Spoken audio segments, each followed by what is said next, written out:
চিকিৎসাধীন অবস্থাতেই Medinipur medical college হাসপাতাল থেকে উধাও হয়ে যাচ্ছে রোগী।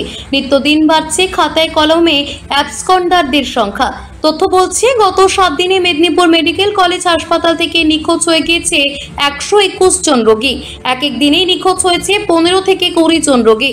হাসপাতাল সূত্রে জানা গিয়েছে, এর মধ্যে বেশিরভাগই চিকিৎসাধীন ছিল মেদিনীপুর মেডিকেল কলেজ হাসপাতালের মেল মেডিসিন ইমার্জেন্সি বিভাগে। এই ওয়ার্ড নিয়ে বারবার বিস্তর অভিযোগ রোগী এবং রোগীর পরিজনদের। বেড না পেয়ে মাটিতেই থাকতে হচ্ছে রোগীদের। বর্ষার সময় খোলা জানালার পাশে শুয়ে থাকতে হচ্ছে রোগীদের। যত্রতত্র পড়ে রয়েছে আবর্জনার স্তূপ, ঘুরে বেড়াচ্ছে পোকামাকড় থেকে শুরু করে বিড়াল ছানা। আর এসব নিয়েই থাকতে হচ্ছে রোগীদের। এখানে কি শেষ?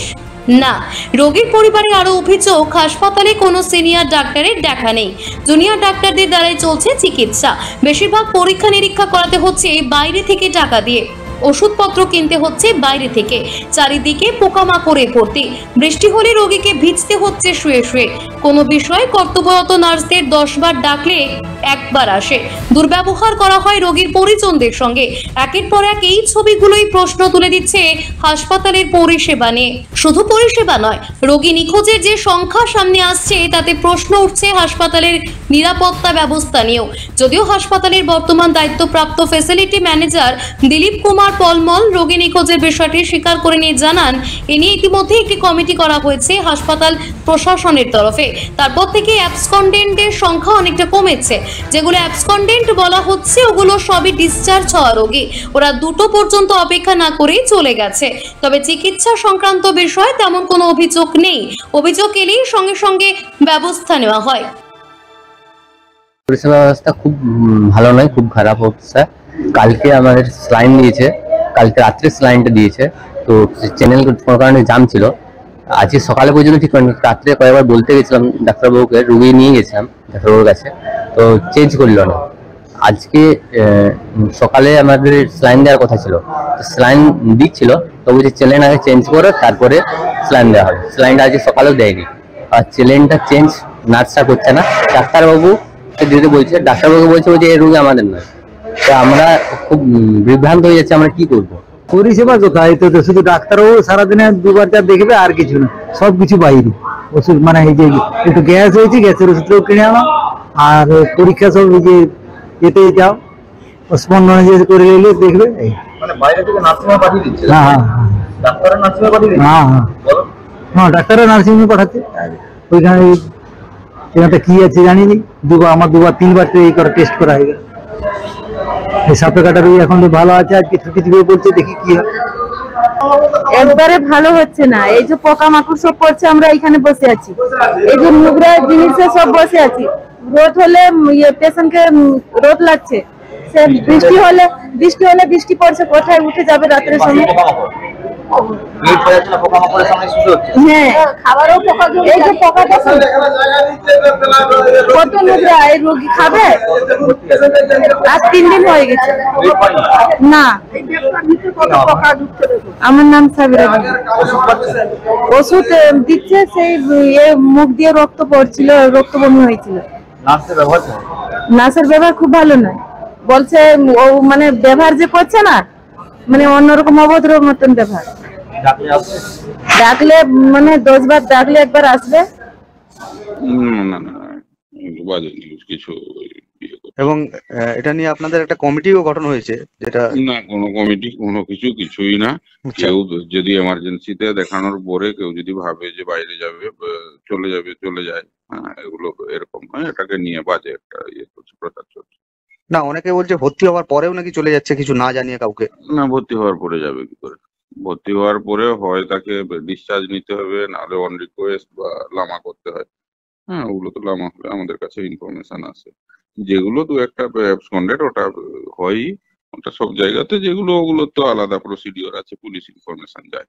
আচ্ছা, এইসবের না, ব্যাপারটা ওটা না। ব্যাপার হচ্ছে এখন 2টো বিল্ডিং এ পুরো কাজ চলছে, যার জন্য ওই 2টো বিল্ডিং এর লোডটা একটা বিল্ডিং এর ওপর এসে পড়েছে, যেটার জন্য এই যে পেশেন্ট গ্যাদারিং এই সব কিছু আর কিছুদিন থাকবে। তারপরে ওই বিল্ডিংটা ওপেন করে গেলে ঠিক হয়ে যাবে। যেমন মেডিসিন 4টে ওয়ার্ডে থাকে, হ্যাঁ, তো তার মধ্যে 2টো ওয়ার্ডই বন্ধ। এই দুটো ওয়ার্ডে বাকি সব পেশেন্টকে অ্যাকোমোডেট করতে হচ্ছে, যার জন্য একটা প্রবলেমটা একটা সলভ হয়ে যাবে কাজ হয়ে গেলে। আচ্ছা, আর ওইটা তো দেখতে হবে, আমরা সার্ভিসটা হ্যাম্পার না করে সার্ভিসটা রান করছি, এটাই তো একটা দেখার। আমরা কিন্তু পেশেন্ট রিফিউজ এখনো করিনি যে আমাদের জায়গা নেই বা এই নেই এই সমস্যা বলে। অ্যাবসকন্ডেড এরকম যে হয় না, সে দু একটা থাকেই, যেগুলো যেরকম তখন ব্যবস্থা বলতে ওগুলো পুলিশ ইনফরমেশন যায়।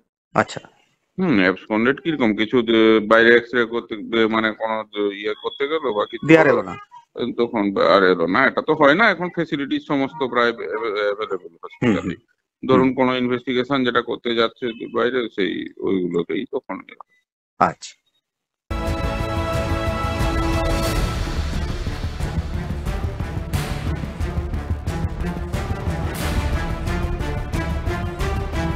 পশ্চিম মেদিনীপুর থেকে নিজস্ব প্রতিনিধি রিপোর্ট, টিভি নিউজ 10।